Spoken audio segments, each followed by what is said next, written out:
Hi, I'm Brent Stafford, and this is RegWatch by RegulatorWatch.com. An epidemic is spreading, but it's not the epidemic regulators, researchers, and reporters are warning the public about. It's an epidemic of fear about the rising use of vaping products like the Juul by youth in the US and now Canada, with the potential to spread to other countries around the world. Joining us today is someone who most certainly has a differing view on the epidemic, Michael Perley. He's director of Ontario Campaign for Action on Tobacco and is arguably the nation's top tobacco control activist. Since 1993, Perley's led efforts to help pass landmark legislation to make tobacco sales illegal to minors, ban the sale of tobacco industry products in pharmacies and vending machines, and secure smoke-free workplaces and public spaces across the country. Michael, thanks for joining us today on RegWatch. Pleasure, Brent. Glad to be with you. Okay, let's just jump right into this. Is there an epidemic of youth vaping? The word epidemic is not our word. It's the word used by the U.S. Food and Drug Administration Commissioner Scott Gottlieb last year, and he said there's an epidemic of youth vaping in the U.S. And the reason he said that was that survey research done there among younger people showed that from one year to the next, youth vaping in the U.S. had increased by between 70 and 75%. And he qualified that as an epidemic. We have a situation here in Canada where the most recent data we have that's public and that's published is from the Canadian Tobacco, Alcohol and Drug Survey that Health Canada runs every couple of years. And it shows that from 2016 to 2017, youth vaping increased from 9% of that population, the young teenager population, to 15%, which is huge. Vaping is one thing. It's less toxic than cigarettes. I think there's a consensus out there that's true. How much less toxic, we can debate that, but I don't think that's the key issue. I think the key issue is because products like Juul, which look like USB flash drives, which are small, which are easily concealed, which have nice flavors, which can be charged on the back of a laptop.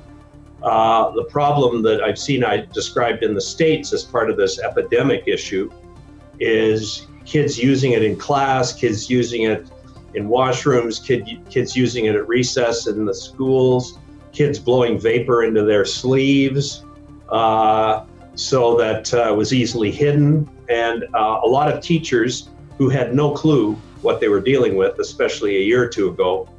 And educators and parents were getting very concerned about this. My experience with tobacco products, let's leave aside vaping for a moment, tobacco products, when we used to talk to kids about cigarettes, the overwhelming impression I got from talking to kids and hearing them testify at committee hearings about legislation years ago was the ones who smoked all seemed to think that addiction was not a big deal. It did not apply to them.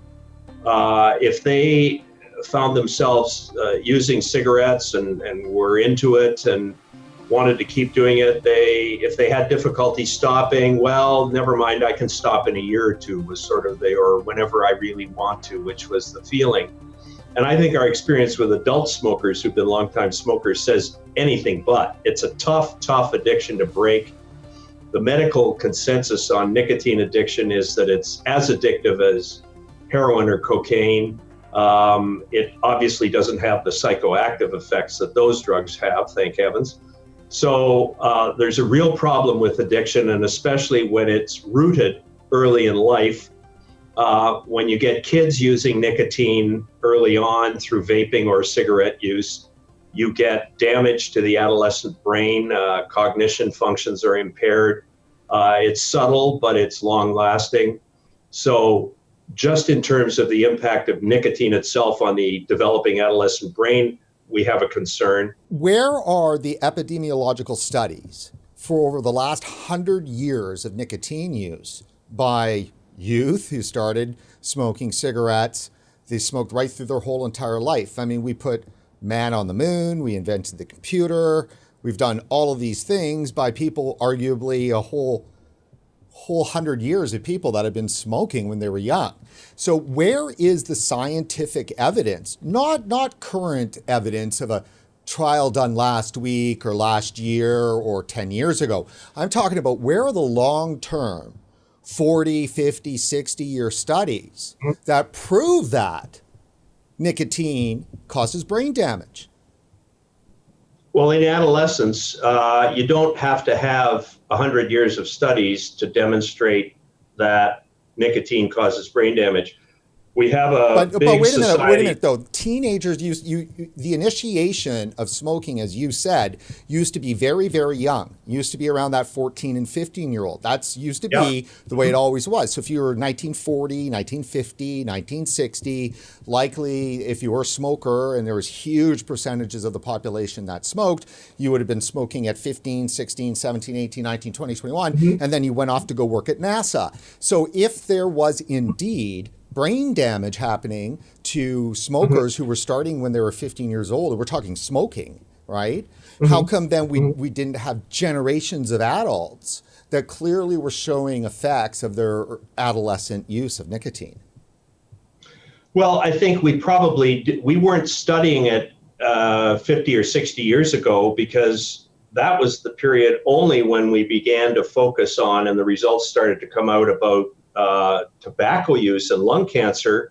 I don't think anyone was even thinking about, to my knowledge, scientists were not thinking about the direct effects of nicotine. There was some tobacco industry research that was going on. But let me just say, if it's brain damage, though, to the level in which that the media, FDA, is pushing this nicotine harms the developing brains, well, then if that is truly the case, then either we would have seen it, there is impossible that in 1970, we would not have been noticing amongst men in their 40s or 50s from their smoking they did, whatever. I mean, if it indeed... Well, we don't, I think the answer partly is this isn't, I'll call it catastrophic damage as far as we understand it. And I don't claim to be an expert on the adolescent brain and nicotine. I know that there is research there that indicates that it can have an effect on the developing brain when it's developing its patterns of cognition, memory, and that kind of thing. Now, does that mean that somebody who is, or any sizable group of smokers have been affected in a way that would be obvious to anyone else, like they're having trouble speaking or they're having trouble thinking? I don't think it's that. My understanding is it's not that kind of damage. It's that maybe their overall mentation or their cognitive process is 10%, 12%, 15% less effective and efficient than it could have been were they not smoking. It's more that kind of image. We're talking about the side of this debate that insists on hard science and provable fact. When the vaping industry says, you know what, vaping actually works. Like flavors are important, people are quitting. FDA, Health Canada, they come back and they say, well, where are your longitudinal studies on the whole thing? We just don't take anecdotes over this kind of stuff. Well, the Canadian federal government has legalized the product. It legalized it last May. So I mention that in this context because I think if there was any very strong consensus, like the link between combustible cigarettes and lung cancer, for example, I think if there was any definitive link between significant brain damage in adults lifelong and exposure to nicotine, I think there would have been much more resistance to legalizing the products. To me, the problem is worth mentioning when we talk about why there is a concern about youth vaping. Is there's some evidence indicating it can nicotine exposure can affect the development of the adolescent brain. Is it catastrophic? Like, are kids going to get some kind of brain cancer or whatever? No, that's not what we're talking about. We're talking about subtler effects. Michael, let me ask you this. Why is it that it always seems to be about the kids? There's millions and millions of adults out there that are using vaping products across North America, and they don't enter into this conversation. It just seems to be always all about the kids. Well, I think there are a number of reasons for that. One is the standard research consensus until very recently was that if you didn't start smoking before the age of 20, you only about 19, let me put it another way, 19 out of 20 smokers started before the age of 20. So if we could stop them early from getting to nicotine and getting into addiction, from getting the tobacco habit, we could prevent a lifelong pattern of addiction for many of them, with the ultimate outcomes of heart disease and lung cancer and other kinds of cancer and so on. So I think the focus in the tobacco control movement, and this is a very interesting discussion to have, to compare the two areas, because they have this one common denominator, which is nicotine. And the trouble is, cigarettes are what amount to a dirty drug delivery system. They deliver a dose of nicotine, which is precisely calibrated. The cigarette is very carefully engineered to deliver the same dose of nicotine to a smoker over and over. The tobacco industry has always understood it's not selling cigarettes, it's selling nicotine. If you go back to statements from many of the industry executives in the US in the 60s, for example, there are endless numbers of quotes about them seeing their industry either as a specialized subset of the pharmaceutical industry.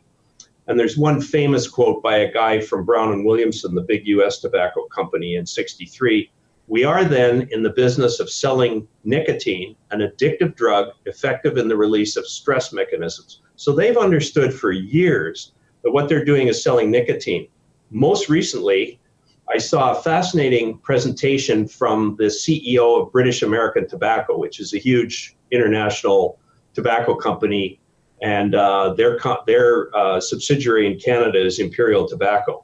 And he had one slide which said, worldwide, the nicotine consumer pool continues to grow. He didn't say the cigarette or the tobacco consumer pool, he said the nicotine consumer pool. And he said that for a very good reason, which is the industry has finally understood that if it wants to have any kind of future, at a minimum, it has to offer at least an alternative to combustible products to people who are addicted to nicotine, because they're the killers. The minute the tobacco industry got involved in the vaping industry, people who have been longtime tobacco control advocates, immediately their antennae just went ballistic. And they said, okay, this is now going to be, the industry has taken over what might have been a promising separate technology and looked at it and said, hey, we've got ourselves a brand new nicotine delivery platform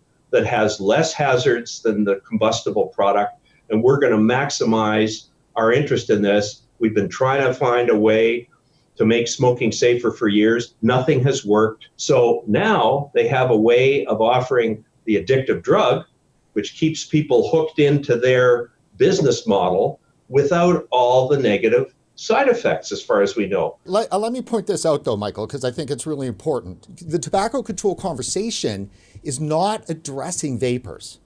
And I mean, they're in the millions.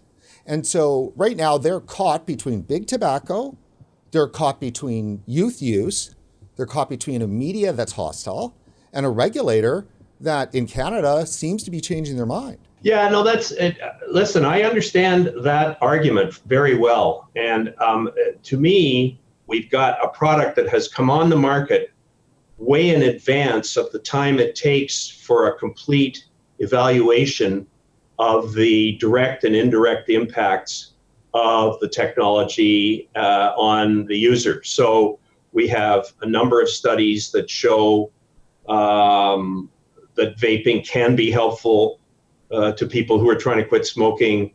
We have others like the U.S. National Academy of Sciences, Medicine and Engineering report, which said the evidence for the effectiveness of vaping technology as a smoking cessation mechanism is unclear. I forget the exact word. It's either unclear or not substantial. That doesn't mean that there aren't smokers who benefit from it. And the question becomes, in part for me, should I, if I'm a smoker and I want to quit, and I've tried other mechanisms and none of them have worked. So somebody said, hey, try vapes.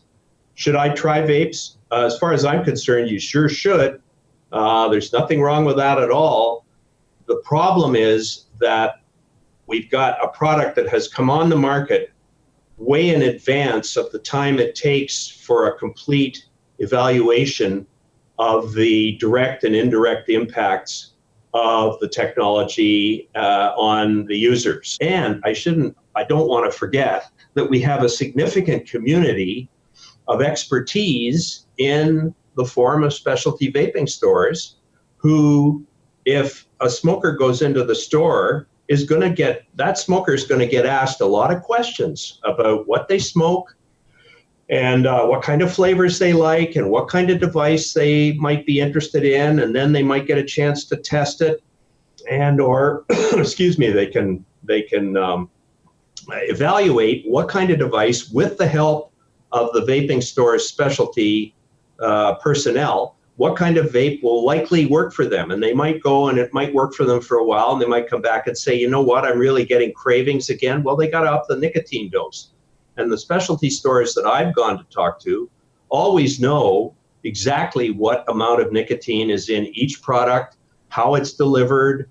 They know about the nicotine salt issue versus the standard delivery mixture or the e-juice mixture that's in mods and tanks, but they know about the Juul type products and other products that are similar to them.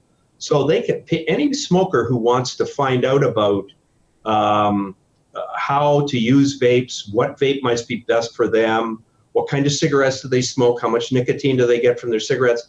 Anytime I've gone in to ask personnel sort of what the latest devices are, and I start talking to them about the kind of cigarettes I used to smoke, I get a sort of a mini seminar on what I should be doing if I were still smoking and wanted to quit. So I'm a fan of selling these devices, having these devices sold rather by people who know what they're talking about, as opposed to convenience store clerks who don't know anything about them, who don't have time, even if they did know something about them, to counsel people who are coming in to buy them. And I see the tobacco industry is massively promoting the sale of these devices in locations like convenience stores and gas bars, where the average smoker coming in who wants to experiment with a vape is not going to get any kind of information about how to use the technology. And it's not like smoking a cigarette. You don't just take one out of a pack and fire it up.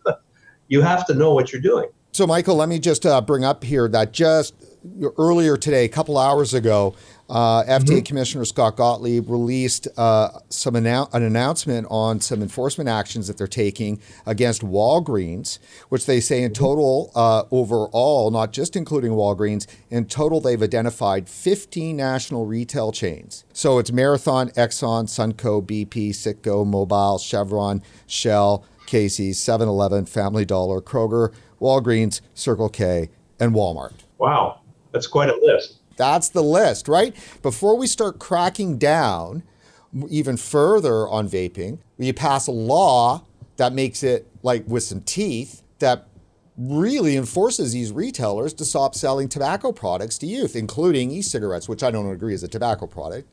Yeah, no, that's another interesting question, because we've had bans on sales to minors of cigarettes in place. Well, in Ontario, we got it in 94. So that's 25, nearly 25 years ago. So that's been a long-standing policy. It is in other provinces too. Less so in the States. It's been a tougher go there because they have First Amendment protections for advertising and so on. So it's been more difficult to make that sales to minors problem go away. If you look at the retail associations here in Ontario, they're the ones I know. The Ontario Convenience Stores Association and the Ontario Korean Businessmen's Association. They are, between them, the folks who run all the C-stores in Ontario, and then there are the gas stations with their gas bars that also sell cigarettes. So if you look at what the Convenience Stores Association says about its degree of compliance with sales to minors ban, the ban here, it says, well, we're at 97%. There's other data that indicates it's less than that. It's maybe 90, high 80% province-wide. So that may sound like, whoa, that's pretty good. The problem is if you have 10,000 outlets and you have 10% of them selling cigarettes, I'm just talking cigarettes here, because I don't think the problem in specialty vaping stores is anywhere like this at all. But if you look at the convenience store sales and gas bar sales of cigarettes to minors, if you have 10% of 10,000 retail outlets, that's 1,000 outlets spread across the province. That makes it easy for kids to find an outlet somewhere near them, and the word gets around. We all know how the kids' networks operate these days on social media, so it's even easier than it used to be. So if it hasn't sunk into the retail community that no one should sell cigarettes to minors, I don't know how you make that more of a reality than it is now. And part of the problem is that we have 10,000 tobacco retail outlets. How many cannabis retail outlets do we have? Many, many fewer, and it's a less harmful product. Well, most of us were all smokers watching this, Michael, right? When there's still tobacco being sold, when there's still cancer-causing cigarettes being sold, all we hear from tobacco control these days is all about vaping. And meanwhile, you can walk into a store and buy a pack of smokes anytime you want. Yeah, well, it's an absurd contradiction internally in this whole area. And certainly my work until recently has been almost 100% on tobacco, a little bit on vaping here and there. We were involved with the Ontario government's debate over promotion last year because we were very concerned that unrestricted promotion, which we now have at retail, will send the same kind of message to kids about the safety of vaping products for them, including those mostly with nicotine that we were concerned about, that the walls of cigarettes behind convenience store counters used to send to kids years ago about cigarettes, like they hear at school. They used to hear, and we heard this from kids during the testimony that they gave during the hearings in the early 90s about our bill here, about banning sales to minors. Kids would come and say, well, we hear about it in school. It's really bad for you, get cancer and so on. And then we go into a convenience store and you see a wall of cigarettes behind the cash counter. Right, but vaping is not cigarettes, right? No, I'm just talking cigarettes here for a minute. I'm going to go to vaping in just a second because I think that the contradiction between the message that kids got in school and from their parents and what they got when they went to retail was very dramatic. Now, I think we have, ironically, and I know to those who are concerned about what they perceive as the demonization of vaping, I understand why they're concerned, because there is all this talk about kids and therefore there's spillover to the general subject of vaping. We have specialty stores. As far as we're concerned here, we would prefer that vaping products be sold only in specialty stores so that smokers, if they're going to try vaping, they've tried other things, they haven't worked, whatever, they're going to give vapes a real try in terms of smoking cessation, they should talk to somebody who knows the product. It's like, I don't go and get my car, try and get my car fixed at the local Tim Hortons. So similarly, I think someone who wants to stop smoking, and can be a complicated process for many people, needs to at least start with a technology that someone who knows the technology can advise them about. I know some specialty store proprietors here in Ontario who are absolutely evangelical. They stopped because of vaping, and they feel their life has been saved by vaping technology, and they want to pass it on to other people. They're exactly the kind of people that I'd love every smoker who's even thought about vaping to be able to get in touch with. There aren't that many of them, but there are sure a number of them, and they've been very effective.